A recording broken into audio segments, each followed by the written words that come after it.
დღეს მინდა დავიწყო ნახე დრო აი ამ სოფლიოში მიმდინარე გეოპოლიტიკური პროცესების და მოვლენების შეფასებით გარკვეულწილად არის ახლა იმხელა დრო გასული, რომ გარკვეული აზრის გამოტანა შეიძლება თორე მასშტაბურად რომ ამაზე იმსჯელო დაახლოებით კიდე ალბათ თეორი კვირა უნდა დავიდეს.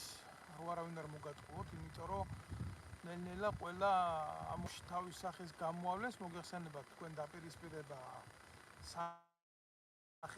სახეზია ახლო აღმოსავლეთში რთული მდგომარეობა არის. ორი ძლიერი სახელმწიფო ერთმანეთს დაუპირისპირდა. არც ირანი არ არის სუსტი სახელმწიფო და არც ისრაელი არ არის სუსტი სახელმწიფო.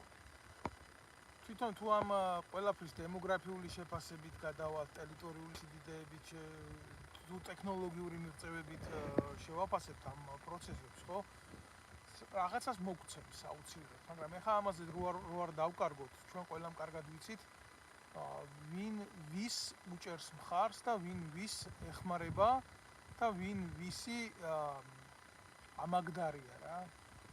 ამიტომ მე ვისურვებდი რომ ამ თემის ირგვლივ ჩემ მეგობართან გოჩავეტრიაკოვთან ერთად გქონდეს უახლოეს მომავალში განხილვა, მე დაუკავშირდები მას და ვთხოვ მის კომენტარებს, მის განხილვებს და ანალიზებს ამ ყველაფერთან დაკავშირებით, მიუხედავად იმისა, მისი აზრი ძალიან კომპეტენტური იქნება ამ შეფასების დროს, იმიტომ რომ ის იყო საზღვაო ძალების სარდალი და მოგეხსენებათ თქვენ, რომ ირანი არის საზღვაო სახელმწიფო, არათუ არის, არამედ მას ყავს სამხედრო საზღვაო ფლოტი, ყავს წყალქვეშა ნავები, აი გუშინ მაგალითად ბალისტიკური ცეცხლი გახსნა ზღვიდან.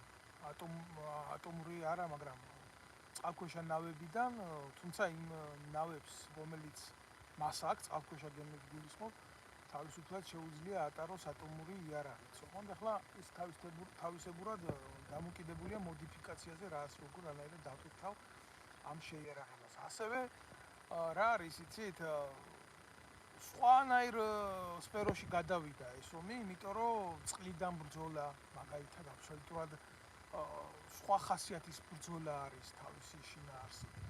სხვა არის, როცა სახმელეთო სივრციდან ხდება ჰაერი მიწაზე რაკეტების გაშვება, მიწიდან ჰაერის გამოყენებით ბალისტიკური სივრცის რაკეტების გაშვება, რომელიც ამ სიმაღლეებს გარკვეული საწვავის შედეგად იპყრობს და შემდეგ უკვე აეროდინამიური ტრაექტორიით ეცემა. ბევრმა არც იცის ეს ისე საქართველოში უყურებენ როგორ იცით, ძალიან პროპაგანდისტული სახე აქვს. ყველა ან უნდა იყო ირანის მხარეზე, არ უნდა იყო ისრაელის მხარეზე. აი მაგალითად რუსთავიორი ვითომ ირანის მხარეზე, ეგენი არავის მხარეზე არ არიან, მაგრამ რაღაცა ნიშას ხო უნდა მიეკერონ ეგენი რა. სამშობლო ადამიანები და ვითომ ახლა ესენი ისრაელის მხარეზე არიან და ვითომ ამითი რაღაცა პოზიცია უნდათ რომ დაიჭირონ, აი ეს ტიპ-ტივის პოზიცია. ქართული ოცნება ყველამ კარგად ნახეთ და იცით რომ ირანის თაყვანისმცემლები არიან და იქ ჩასულები იყვნენ და ემთხვივდნენ ირანის სულ ლიდერს ერთ ადგილზე და მე მგონი იქ კობახიძესადაც იდგა, კობახიძის გარდა ყველა მკვდარია ეს. ახლა იცით რა არის ამორფულად რო განვიხილოთ ყველაფერი და რო დავანებოთ ირონიას თავი და რო დაწვიდოთ ყველაფერი ეს უბრალოდ შეფასებისთვის და რაღაცა კარაკტერულისთვის საჭიროა თვითონ პროცესი აი რაც არის ახლა მოწმობის სახეზე საკმაოდ მძიმეა თავისი შინაარსით. თქვენ კარგად იცით რომ ირანს და ისრაელს ერთმანეთში არ აქვს სახმელეთო საზღვარი. ამათ რო სახმელეთო საზღვარი ქონდეთ ერთმანეთში, აი კონფლიქტი მერე ნახეთ თქვენ როგორი იქნებოდა, მაგრამ არა აქვს. საოცრად დიდი რამოდენიმე სახელმწიფოები აშორებს ერთმანეთისგან და ჰაერი არის ერთმანეთის მაკავშირებელი სისტემა ამათ. ისრაელმა ჩაატარა უნიკალური სამხედრო ოპერაცია. ჩვევია ისრაელს, ყავს ძალიან ძლიერი სამსახური მსოფლიოში. მე არ მომერიდება თქვა რომ მსოფლიოში ყავს უძლიერესი დაზვერვის სამსახური. თუმცა ამ მოკლე დროში რაც ისრაელზე იქნა განხორციელებული თავდასხმები, შეტევები, თქვათ აი ეს პალესტინის კონფლიქტს რაც წინ უძღოდა რა, აეროპლანებით ტერორისტული დაჯგუფებების დაშვება, მშვიდობიან ღონისძიებაზე ხალხის წესების გამოჭრა, ეს იყო ისრაელის დაზვერვის სამსახურის მინუსი და ჩაგდება. ამიტომ ისინი ახლა ყველანაირად ცდილობდნენ თავისი ერის წინაშე რომ ეს რეაბილიტაცია საკუთარი თავის გააკეთონ. მათ თავისუფლად შეიძლება ითქვას, რომ მათ რეაბილიტაცია საკუთარი თავის მოახდინეს, იმიტომ რომ ისეთი ოპერაცია განახორციელეს, აი ირანის გენერალური შტაბის უმაღლესი პირები გაანადგურეს საკუთარ ტერიტორიაზე. გინდათ ამას დაარქვით პირდაპირი ინტერვენცია, გინდათ ამას დაარქვით პირდაპირი შეტევა, როგორც გინდათ ისე დაარქვით, ეს იყო უნიკალური სპეცოპერაცია, არაფერს არ ვამბობ იმაზე, რომ ფიზიკოსები, რომელიც MGU დამთავრებული ფიზიკოსები, ესენი იყვნენ რუსეთში დამთავრებული ირანული მეცნიერები, არ ვიცი, შეიძლება არც იყო ირანული ხალხმოშვება ამათ. მათი ნაკლებად საინტერესო, ისედაც გასაიდუმლოებული თემა იყო ეს, მაგრამ თუმცა ჩანდა, რომ ირანისთვის არც ააფეთქეს მანქანებში. ირანი ამას აძლევს როგორც ტერორისტული აქტის შეფასების კვალიფიკაციას, მაგრამ იქეთა მხარე ამას უძახის საკუთარი ნაციონალური და ეროვნული ინტერესებიდან გამომდინარე პრევენციას. არ ვიცი, მსოფლიო სამართლის მიხედვით რა როგორ ისჯება და როგორ არ ისჯება, მსოფლიო სამართლის მიხედვით ისრაელის პრეზიდენტი საერთაშორისო დამნაშავეთა ყავთ ცნობილი ჰააგაში. და ედავებიან იქ ბავშვების მკვლელობებს და ეს უნდა იყოს. მაგრამ იმ კაცს ეს არ აინტერესებს. იმას აქ მისი ინტერესები, მისი სახელმწიფო ინტერესები და ატარებს ამას ცეცხლით და მახვით. როგორც გინდათ ისე დაარქვით. ის ამბობს, მე შემიძლია გავაკეთო როგორ არანაირადაა, იმას ბოლოს ყველას ღმერთი გაგვჭირს ჩვენ, მაგრამ ისრაელის სახელმწიფო არ არის სუსტი სახელმწიფო. ვერავინ ვერ იტყვის ამას, რომ ის არის სუსტი სახელმწიფო. სადაც იბადება ისრაელის საწინააღმდეგო აზრი, ეს კაცი არის მოწოდებაზე იქ მოკლას ეს არის. მტრის მსხვერპლის ხარჯზე. ასეთი არის მათი ლოგიკა. მე არ ვამბობ, რომ შეიძლება ყველანაირ მიმართებაში რომ სწორი იყოს და გამართლებული იყოს მსხვერპლი ბავშვებში და ქალებში. ომსაც თავისი კანონები აქვს, ესე არ არის. მაგრამ როდესაც მისი ბავშვების და ქალების დაცვის ინტერესით აკეთებს ამას, მისი მოსახლეობის დაცვის ინტერესით აკეთებს ამას, ყველაზე მცირე მის მოსახლეობაში აქ კაცს ნდობა. დაწერდი. ლოგიკა შეიძლება მოიძებნოს ბევრნაირი, სამართალი შეიძლება იყოს ერთი. ფაქტი არის სახეზე. ის აგრძელებს მის მოქმედებს და აგრძელებს შეუჩერებას. ეხლა რა არის, ცით? თუ განვიხილავთ ამ ომს, ამ საჰაერო ომს, მეც ვერანაირად ვერ დავახმართ ამას თავის ჭრილში, რა თქმა უნდა, ამას უკვე მოყვა შედეგები, არ შეიძლება ამას თქვა, რომ სამხრივი იყო ეს დაპირისპირება, იმიტომ რომ და სამხრივად მარტო აქედან ისრაელი უკრავს, სიცრუე არის, ეს არის მყარი მტკნარი სიცრუე, აი როგორ შეიძლება რომ ენდო რუსთავი ორს უყურე ტელევიზიას, სადაც გასაუქმებელი და გამოსართავია. აი ესეთი პროპაგანდით უბერავდნენ, რომ არავის საში რო არ იყვნენ 2008 წლის ომის დროს დედა რო გქონდა, რატირები ეგენი ძახოდნენ მოსკოვში ვართ უკვე შესული. ეს ყველამ ვიცით, ყველამ დამუცადეთ და ყველამ ნახეთ. რეალობაში ეს არ არის ჩემი ანალიტიკა, 370 რაკეტა ბალისტიკური იქნა გაშვებული, არ არის ეს პატარა. და არ არის ეს ის რაოდენობა, რომ თქვა, რომ ცოტა არის. კი რა თქმა უნდა, ისრაელმა წინასწარ დაარტყა ბალისტიკური რაკეტების საცავებს, წინასწარ განახორციელა ტრადიციული სამხედრო იერიშები, როგორ ხდება, მოულოდნელობის პრინციპი გამოიყენა ირანის წინააღმდეგ, იმ სპეცოპერაციებით, იმ აქტებით, იმ განეიტრალებით, უნდა ითქვას რა, ამან დემორალიზაცია ვერ მოახდინა ირანის შეიარაღებული ძალების და ისინი უშვებენ და უშვებენ ბალისტიკურ რაკეტებს აერში. ხა თუ ვინმე ამას ვერ უყურებს, თუ ამბობს ბრმა არის, კარგი, მაგრამ ფაქტია რა, ცეცხლოვანი წვიმა არის ისრაელში. და 590 კაცი არის დაშავებული, 24 მკვდარია დაახლოებით 5 საათის წინანდელი მონაცემები. არ არის ეს იმხელა ერისთვის, როგორც ისრაელია პატარა. არა, მსხვერპლად უფრო პოლიტიკურ გადაწყვეტილებათა შეიძლება უღირდა ისრაელის პოლიტიკურ გუნცეს, იმიტომ რომ ტოტალური და გლობალური განადგურება ამერიკის არც მალავდა ირანი რომ ამდიდრებდა ურანს სამხედრო მიზნით და უნდოდა გამოყენება სამხედრო ბომბისთვის. ახლა იცით რა არის, როდესაც მათ აქ ერთმანეთში ისტორიული მტრობა და გააჩნია ისტორიულ მტრობას, ჩვენ აქ უნდა გავითვალისწინოს სხვა რაღაცა. აქ არის რელიგიური ომის საფრთხე სერიოზული. მიუხედავად იმისა, რომ ირანი თავისი რელიგიური მრწამსით გამოირჩევა, მე მგონი მხოლოდ თუ არ ვცდები აზერბაიჯანელები არიან იმ მრწამსის, აი როგორც მართლმადიდებლებსა და კათოლიკებს შორის არის გაყოფა, აი ისე არის სუნიტებსა და შიიტებს შორის გაყოფა, მაგრამ მიუხედავად ამისა, პალესტინელები, არაბული სახელმწიფოები ბევრი და ისრაელის ირგვლივ მტრულად განწყობილი მოსახლეობა, აბორიგენი მოსახლეობა, აბსოლუტურად მიუხედავად ამ რელიგიური ცვლილებისა, განსხვავებისა, მუსულმანიზმში ყოფი განსხვავებისა, ხარს უჭერენ ირანს როგორც სახელმწიფოს და ეს არ არის ირანი, არ არის არც ერაყი და არ არის არც ერაყის ხელისუფლება და არ არის ირანი არც ავღანეთი. თქვენი ჭირიმეთ, ვისაც ეს ეშლება, მისი პრობლემა, ხარ უყურებ დილეტანტურ შეფასებებს, რომ ირანის დაჟანგული დამბაჩები, ესენი ნიჰილიზმამდე აყვანა და ისრაელი რო ურტყამს იმის რომანტიზება ომის, ეს ნაციონალური მოძრაობის ვირთხული მეთოდი, უკრაინაში რომ ომი კარგია და ახლა მოსავლეთში ომი კარგია და ნეტავი საქართველოშიც გვესროლონ ნოვი ბალისტიკური რაკეტა. ამათი უცნაური ეს. გეუბნებით თქვენ რეალობას, მაგრამ ყოფადი, რასაც ჩვენ გვიჩვენებს დღევანდელი მდგომარეობა, ისმენთ? ირანის პოტენციალი გაცილებით ძლიერია და არ დაწყებულა ამ სახელმწიფოს მიერ იგივე ტერორისტული აქტებით მოქმედება ისრაელის ტერიტორიაზე.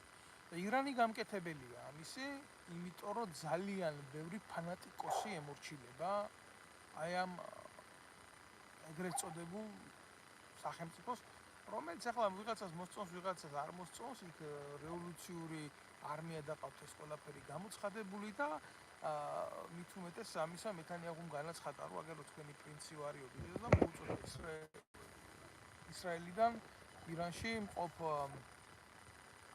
მოსახლეობას, მათ შორის ეთნიკურ განსხვავებულ მოსახლეობას, რომ შეცვალეთ თქვენი მთავრობა. ასე იგი პოლიტიკური ნიშნები გამოჩნდა ამ ყველაფრის, არა მარტო მისი ქვეყნის უსაფრთხოების, არამედ აშკარად დაადო ხელი ირანის ხელისუფლების მიმართ მტრულ განწყობას, რომელიც მისი ცვლილებით არის განპირობებული და ახლა რა თქმა უნდა ამაზე ირანი გააკეთებს და ირანის ხელისუფლება გააკეთებს პოლიტიკურ შეფასებას, რომ ეს არის ხელისუფლების წინააღმდეგ მიმართული და ერის მიმართ მიმართული კამპანია და რაღაცა, მაგრამ ის ალბათ დაავიწყდა თავიდან თვითონ რომ დაბრუნდეს ისრაელი აბსოლუტურად მოწმენდილ ცაზე. ხო და ახლა ის რაც ემართებათ და ესეც გაგრძელება იმ სტიგმის, რაც აქამდე იყო და რაც აწიც იქნება. რა მინდა იცი რომ თქვა სამწუხარო არის ფაქტი. თუ ეს კონფლიქტი გაღვივდება სათანადოდ, იმიტომ რომ პირველი დახმარება უკვე რაც არის მოიაზრება ანკლავი, ეს არის ჩინეთი, რუსეთი, ირანი. ჩინეთმა უკვე განახორციელა სამხედრო სახის დახმარება, მათ შორის მისი სატელიტებით გადასცა ინფორმაცია ისრაელის საფრენი აპარატების შესახებ და თანამედროვე ტიპის საფრენი აპარატი უკვე ჩამოგდებული იქნა პირველი ისრაელის ირანის საჰაერო თავდაცვის მიერ. ზოგადად გლობალურად ისრაელის საჰაერო თავდაცვა ვერ მუშაობს, რა თქმა უნდა, ისედაც საჰაერო თავდაცვა უნდა ვთქვათ, რომ ძალიან ძვირი სიამოვნება არის და მისი გამოყენება ომებში, ბრძოლებში ასე მარტივი არ არის. მით უმეტეს აუცილებლად აქვს იმას მნიშვნელობა, რა ხარისხის საჰაერო თავდაცვა ებრძვის ჰაერიდან მოქმედ აპარატებს. თუ მაგალითად მეოთხე თაობის თვითმფრინავები არის და ქვევით მეორე თაობის საჰაერო თავდაცვა აკეთებს საჰაერო სივრცის დაცვას, ის არ იქნება სასწავლებელი ეფექტური, იმიტომ რომ დიდი სხვაობა აეროდინამიურ სიჩქარეებში საერთოდ საჰაერო ბრძოლები გრძელდება 19 წამი, 15 წამი დაახლოებით ასე. და მანამდე სანამ თვითმფრინავების მიერ ხდება იმის გაშვება, რაკეტების გაშვება, ვთქვათ, ან მიზნებზე, ან ანტისაჰაერო თავდაცვის აპარატების მიმართ, მანამდე ცენტრალური გამომთვლელი სისტემა, რომელიც რაკეტს ტენის ყვებავს შესაბამისი ინფორმაციით, მანამდე აწვდის ინფორმაცია სხვადასხვა ტრიანგულაციების და გადაჭრების რამდენად ავთენტური იქნება თვითონ სისტემა აფასებს რადიოლოკაციური მხების მეშვეობით, თქვათ, ამ და იმ მიზანზე რაკეტის გაშვება თუ არა. თქვენ წარმოგიდგენიათ, არსებობს ისეთი რაკეტები, რადიოლოკაციური რაკეტები, რომელიც გააჩნია საფრენ აპარატებს, რომელიც აი მაგალითად ასხივებს მიწიდან საჰაერო თავდაცვის რადარი, ხო? იჭერს იმ სხივს, რომელსაც ასხივებს და მასზე უშვებს პირდაპირ რაკეტას და ის არ ცდება, პირდაპირ მიდის და ეხუტება იმ ლოკატორს, რომელიც უკეთებს მას მონიტორინგს აერში. ანალოგიური არის სარაკეტო სისტემაზე, რომელსაც იმართება მე ამ ყვებავი ინფორმაციით და მიდის რაკეტები მიწიდან ცაში, ციდან მიწაში. ეს ისეთი სისწრაფეებია და ისეთი სიჩქარეებია, მათი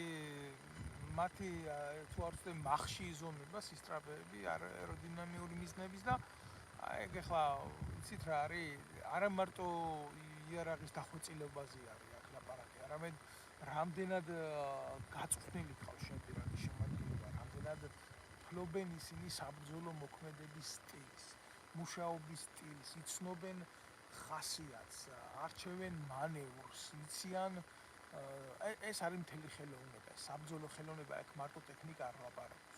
შეიძლება 90% ლაპარაკობდეს ტექნიკა, მაგრამ 10% თუ მეომარი არ ვარგა, თუ მასში არ არის ის თვისებები, რაც არის დამახასიათებელი უშიშ არ კაცისთვის, ჭკვიანი კაცისთვის, გამოცდილი ოპერატორისთვის თუ მიზნე ოპერატორისთვის, რომ ბოლოს ნებისმიერ ტექნიკას ხელს ადამიანი აჭერს რა.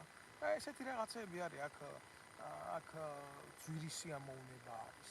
თავდაცვის უნარიანობა ყველა ქვეყნისთვის, მაგრამ საქართველოს ხელისუფლების გარდა ყველა ხელისუფლებას, მათ შორის ირანშიც შეგნებული აქვს, რომ უფრო ძვირი საჰაერო თავდაცვის აპარატებზე, საწინააღმდეგო აპარატებზე არის თავისუფლება.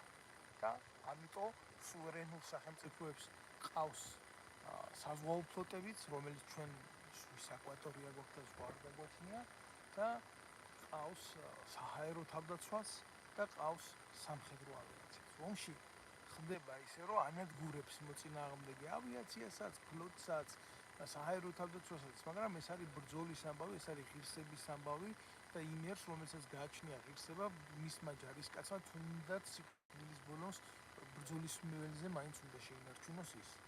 ამაში არის ერის ხასიათი, ერის თვისება გადმოიცემა ამაში. ვერავინ ვერ იტყვის, უყურებ მიზნებს როგორ არჩევენ. მიზნები რა ვიცი ხა. თუ ვინმე თვლის, რომ ამ ომში მიზნები არის, მე ძალიან მაგრად მეჭვმეპარება, რომ ირანი მიზნებს არჩევს ისრაელში. ირანი ესვრის ყველას და ყველაფერს. ისრაელი შეიძლება არჩევდეს და ამის ნათელი მაგალითებიც არის გენერალურ შტაბში. საჰაერო თავდაცვის სარდალს რომ მოკლავით გენერალს. ეს არ არის შემთხვევითი გასვლა, ხო? ვიღაც მეცნიერს რო აფეთქებ, იმიტომ რომ იცი რომ ის ამდიდრებს ურანს და ქმნის და ის არის პოტენციალი. ხა ესეც არ არის შემთხვევითი გასვლა, კი? ამიტომ ორივე მხრიდან ძალიან სერიოზული ნაბიჯებია გადადგმული იმისთვის, რომ უფრო მკვლელი და უფრო სასტიკი გახდეს ეს მანქანა და უფრო დაუნდობელი გახდეს ეს მანქანა. მიაქციეთ ამას ყურადღება, აქ არ არის სახუმარო ამბავი, ხო უყურებთ? როგორც კი გაიხსნა ცეცხლი ამ მიმართულებაზე, არის მისო კარგათა და ვიმედოვნებ, რომ კარგად გესმით ჩემი დაწერეთ აქ ხვალ თუ ისმის გასვლა. მე ვცდილობ ყოველ შემთხვევაში დავით, რომ კარგად ისმოდეს. აი დააკვირდით, როგორც კი გაიხსნა ცეცხლი ირანის მიმართულებით და ირანმა გახსნა ცეცხლი ისრაელის მიმართულებით, თითქოს ყველას დაავიწყდა უკრაინა. ომი უკვე ევროპის ტერიტორიაზე არის. ოსაბჭოთა სივრცეში არის. და ეხლა ატყდა ესეთი წერა. რა შეიძლება ამას მოყვეს? ეს არის ომის ექოს გამოძახილი, აი რა ავტორიტეტი უნდა გამოჩნდეს ეხლა. რომ აი ეს კონფლიქტი ჩააწყოს. თუ იმას გგონიათ რა, რომ ირანში ხელისუფლება გაიქცევა ვაიმე, არ იქნება ასე. თუ ირანელმა ხალხმა არ მოინდომა თვითონ ის, რომ ეს მთავრობა შეცვალოს ირანში, ხო? ისინი არსად არ წავიდიან. ისინი არიან ქოცებზე მეტი ქოცები. ქოცებს ისეთი რადიკალიზმი არ დაესიზმრებათ იმ ხელისუფლებას და იმ მთავრობას რო. იმან დასაკარგი არაფერი არა. წავლიან ბოლომდე. ის კასტა რომელიც ზის იქ ძალიან კარგად ვიცი რასაც ვლაპარაკობ. მე პავსიდან მივიღები, ზიზღი არავის მიმართ არ გამაჩნია და ვიცი რას ნიშნავს ეს ყველაფერი იქ რა რეჟიმია და როგორ მოქმედებს სისტემა. თუ ვლაპარაკობ ამას არ ვლაპარაკობ ამ მხოლოდ შეხედულებით.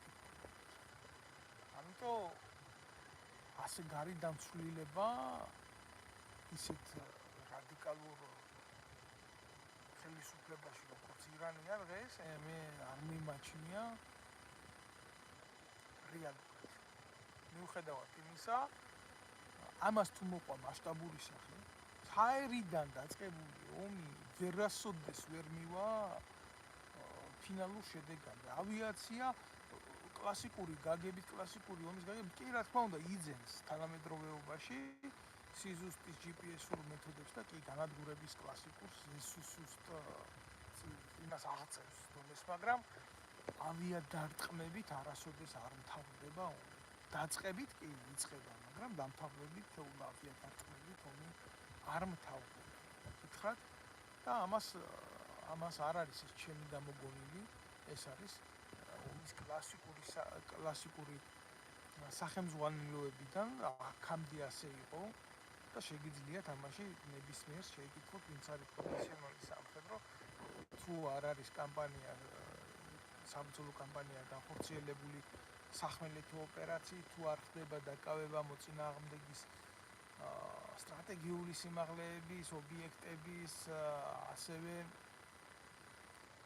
ენერგორესურსების და ასე შემდეგ და ამთავრდება ის მისი სრული განადგურებით ან ოკუპაციით, იმ შემთხვევაში ზედმეტია ესაუბრო გამარჯვებაზე, ვთქვათ, შეიძლება მიზნებს მიაღწიო ასეთი საბრძოლო მოქმედებების რაღაცა შეთანხმებების დონემდე მიიყვანო ვიღაცა, აიძულო რაღაცა, მაგრამ გამარჯვება ამ ომში გავიმარჯვე რაღაცა პოლიტიკური ნიშნით, თუნდაც სამხედრო ნიშნით ეს ასე არ ხდება. მე გითხარით, თქვენ რა არის კლასიკური ფორმა გამარჯვების სახმელეთო ჯარებით მოწინააღმდეგის საბოლოო დაპყრობა, ოკუპაცია ან განეუტრალება, ამ განადგურება მტრისა და მოწინააღმდეგეს. ჩემი ახლა მე რა ვიცი, აქამდე რაც იყო ის გაგრძელდება, მე ვერ უყურებ, უბრალოდ სამწუხაროა, რომ უბრალო ადამიანები კვდებიან და კვდებიან ახლა ეცემა ბალისტიკური რაკეტები 100%-იანი დაცვა არ ასე გუმბათი იძახია რამდენს განეიტრალებს ის გუმბათი ან რამდენ პროცენტიანი ალბათობა თქვი 90%-იანი ალბათობა თქვი თუმცა 50 რაკეტა იქნა განეიტრალებული იმ 370-დან რაც ესროლის ბალისტიკურ რაკეტას სხვა სისწრაფე გააჩნია, სხვა ტრაექტორიული ის გააჩნია, მართვა სხვა ფრენის დინამიკა გააჩნია, ის არ არის კლასიკური რაღაცა სითბური რაკეტა, რომელსაც რაღაცა რაკეტა ჩვეულები მიწიდან გაეტი, ეფექტური არის ვერ იტყვი ვერაფერს. გუმბათი ეგრეთ წოდებული, რაც ისრაელს გააჩნია, მაგრამ სახეზე აგერ შედეგი დაღუპული ადამიანების, დაშავებული ადამიანების და დანგრეული სახლების ბალისტიკური რაკეტა ცხრასართულიან კორპუსს დაეცემა და ნახევარი კორპუსი გაიხლიჩება შუაში. წარმოგიდგენიათ იქ რამდენი ქალია, რამდენი ბავშვია, რამდენი მშვიდობიანი მოსახლეობა საერთოდ არ აინტერესებს, იმან შეიძლება მეთანიაჰუ და ამათი პოლიტიკა და ამათი ადამიანს არ უნდა კონდეს მშვიდობიანი ცხოვრების, მე ვფიქრობ ყველგან უნდა კონდეს რა. არიან ადამიანები პაციფისტები და უნდა მიეცეთ რა, ასეთ ადამიანებს მშვიდობიანი ცხოვრების უფლება. რა ირანშიც რა არ არიან პატიოსანი ადამიანები, ვისაც რომლები თავში ეცემიან, რა თქმა უნდა არიან. ამიტომ ეს რთული საკითხი არის, ეს მარტივი საკითხი არ არის. არსებობს ამ ომის სტრატეგიული ხედვა, შეაფასო ყველაფერი და არსებობს ამ ომის ჰუმანური განსჯის ჭრილია, ასე შეიძლება ნებისმიერ ომზე თქვა აგერ მაგალითად უკრაინაში, მაგრამ გეოპოლიტიკა, ზოგადად პოლიტიკა, დაპირისპირებითი ხასიათები ამ ომის და თანამედროვე ომის და ეკონომიკის სიტუაცია ჩვეულებრივი ადამიანის ინტერესებს და ცხოვრებას სამწუხაროდ არ ცნობს. კი, ამბობენ, რომ დეკლარირებულია მშვიდობა, პატიოსნება, ადამიანის ცხოვრების უფლებები, ინდივიდუალიზმი, ქვეყნის ინტერესები, მაგრამ ასე არ არის რა. ფაქტიურად გარემო დაყოფილია მართვის ზონებად და სამყაროში ხდება მხოლოდ და მხოლოდ ილუმინატურის შეთანხმება. რაღაცას მოსწონს შეიმსაუბარი, რაღაცას სულელად მიაჩნია, მაგრამ აბა გადახედეთ უახლოეს მომავალში თუ ადამიანს შეუძლია გაიქცეს ერთი სივრციდან თავი შეაფაროს მეორე სივრცეს და იქაც შეიძლება იგრძნოს თავი მშვიდად, იმიტომ რომ მას არ იცნობენ. თუ რა თქმა უნდა ის მივა იმ სოციუმამდე ექნება ის მოთხოვნილებები, რაც იმ ქვეყანაში ზღვარს ბადებს ადამიანის თავისუფლების, იქაც შეიძლება წარმოიშვას პრობლემები. ასე რომ ყოველთვის ყველგან არსებობს გარკვეული საზღვრები, ეს არ ეხება მხოლოდ ირანის და ისრაელის დაპირისპირებას რა. ადამიანი თავისი ბუნებით რთული არსება და მისი მოწყობა სხვა სოციუმთან და სხვა კომუნასთან, ადამიანთა კომუნასთან თავისთავად ინდივიდუალურია. ასე რომ ნებისმიერი წაქცეული ადამიანი, მე მეცოდება კაცო ისრაელშიც რამდენი ქართველია, თუნდაც ეთნიკური ქართველი, რამდენი ებრაელი ქართველია, რამდენი სოციუმი წარმოიშვა რა, უნიკალური ერი ვართ, უნიკალური ხალხი ვართ კაცო ქართველები და აგერ მაგალითად რამდენი ცხოვრობს ისრაელის მოქალაქეა, მაგრამ თუ ის ღმერთში თავს ქართველად გვწნობს და საცოდაობა არაა ირანში ფერეიდნელმა ქართველმა გაუშვას ბალისტიკური რაკეტა და ისრაელში თავში მოხდეს ებრაელს, რომელიც თავს ქართველ ებრაელად თვლის. რომლის მხარეზე უნდა ვიყო ახლა სწორად განვიდეთ. ქართველი კაცი ომთან მიმართებაში. მე უბრალოდ მაგ ესეთი განცდა, ეს ჩემი სუბიექტური აზრი არის ესეთი, რომ просто შაჰაბასის და იმის ჯიშის მხარეზე 1000 წელი ვერ ვიქნები რა. შაჰაბასი ეს მეზიზღება მათი ყოფა, მათი არსებობა, მათი ეგენი რო არ ყოფილიყო, შეიძლება ჩემი ერი ვაფშე სხვა სიმაღლეზე ყოფილიყო. ერთი რომ დაგვასვეს და დაგვარტყეს ზურგში, მის მერე ვერ გავიმართეთ წელში როგორც ერი. ვაზი გვიჩეხეს და დაგვიტირეს და მოგდაგეს ბოლომდე. კახეთიან, იმერეთიან ყველაფრიანად რა. სულში და ხორცში გვირიეს ხელი და ვინ აგეთა კაცო ბებია ქართველი ყავდა შაჰაბას. და ასე რო კვდებოდა მაშინაც დაარღნიანმა მე ვერ დავამარცხე სიგლი და მეორე ქართველი. ავიცი, სიმართლე უნდა ითქვას ადამიანმა, წყენები, შეხედულებები, თანამედროვე ომები ამბობენ, აგერ ისრაელმა გადმოწავა რაკეტები, უპილოტო საფრენი აპარატები და რუსებს მიცაო ესენი რა. კოდებიო იმისთვის რომ ემართათ ყველაფერი. ვერ უარყოფ ამას. თუ ასე მოიქცა, მაშინ სად იყო საგარეო საქმეთა სამინისტრო ჩვენ? მილიონებს რო უხდიდა. ასე საჰაერო თავდაცვის იარაღიც მოგცა რაფაელი. ჩვენ ისრაელმა და მე ვარ მოწმე მაგისი უამრავი თვითმფრინავი ჩამოვარდა და ვერტფრენი ჩამოვარდა რუსების ომის დროს. არსებობს ბევრი საკითხები, იქაც სახელმწიფოა, იქაც ბევრი ადამიანია, იქაც ბევრი ვაჭრობის ობიექტია, მაშინ შექმენი შენი საჰაერო თავდაცვის სისტემა შექმენი. მოგვიყვარს ჩვენ ქართველებს ტრაბახი ავიაციაში აგერ 15, 18, 17, 5000 ამერიკაში ქართველმა შექმნა. აგერ რუსეთში ვიღაცა ატომური იმის კონსტრუქტორი ქართველი იყო. ასეთი ლაპარაკები მიუყვარს ჩვენი ქვეყნისთვის რას გვქონდა ჩვენ რასვე წარმო. დელტა გვაკეთებული და კორუფციის ბუდები გახსნით. მაშინ ამაში სხვა კი ვადანაშაულებთ. ნუ ებრაელებს, ნუ ამერიკელებს, ნუ ჩვენ გავაკეთეთ ჩვენ. აი რა ისრაელი. ატარა სახელმწიფოა ტერიტორიულად ჩვენზე. უდაბნოში არიან ხრიოკუმზე აყბავებული აქვს გრუზია ქვეყანა. რატო? იმიტომ რომ კორუფცია არა, იმიტომ რომ მისი ქვეყანა უყვართ, იმიტომ რომ იქ პრემიერ-მინისტრები, მინისტრები თავიანთ შვილებს ჯამში კი ჯარში კი რა ომში უშვებენ, რაც. ნებისმიერი ებრაელის პირადი მოწოდება იბრძოლოს ისრაელისთვის, მისი სამშობლოსთვის იბრძოლოს. გვაქვს ჩვენ ეს მოწოდება, ჩვენ ესეთი მოწოდება არ აქვს. არა, ისი მომენტი უნდა შევაფასოთ, ჩვენ თავს მიხედოთ, რო რაღაცა და მართლა მოხდეს და გაღვიდეს ეს ომი კლასიკურად რა. რამდენი მილიონი არის დემოგრაფიული ირანი ჩაგიხედიათ უკანე? ერთ სომხეთს გადმოივლიან და უცებ არიან საქართველოში. რამდენი ირანული კომპანია, რამდენი 450 კომპანია მართ საქართველოს დარეგისტრირებული ირანული კომპანია, რომლის ფუნქციონირების არსი გარკვეული არ აქვს იუსტიციის სახლის ეპოსტატები დარეგისტრირებული. ხო წარმოგიდგენიათ ახლა ტრაქშია თვითონები. ბიჭო, ირანის მოქალაქეებს კი არა, ჩვენ მოქალაქეებს უქმებენ იმას. თუ ვინმე ამას ქართულებს იმას პოლიტიკურად არ მოსწონს. იმდენად სავსეა ჩვენი ქვეყანას მისი სახელმწიფო სადაზვერო დაჯგუფებებით. ჩვენ რას გავაკეთებთ აქ? ისედაც საქართველოში ქართულ ენას ვერ გაიგებს, სავსეა ჩვენი ქვეყანა, აზერები. უკაცრავად რა.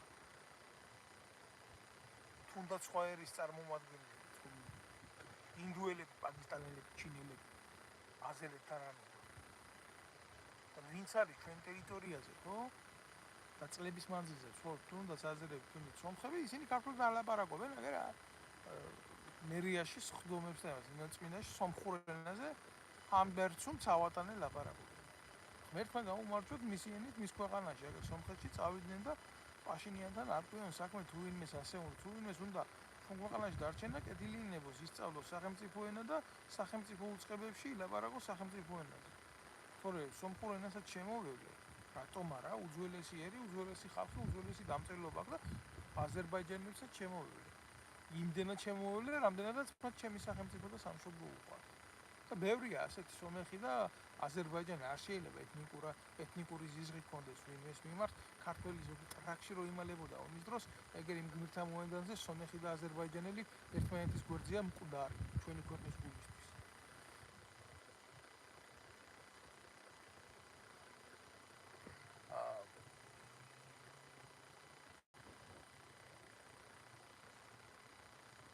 ესე ერაფერს ვერ ვიტყვი მეც ჩემი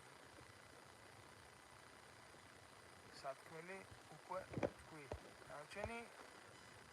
დანარჩენი შემოკარგებო გამოაჩენს აგერ დრო და გამოაჩენს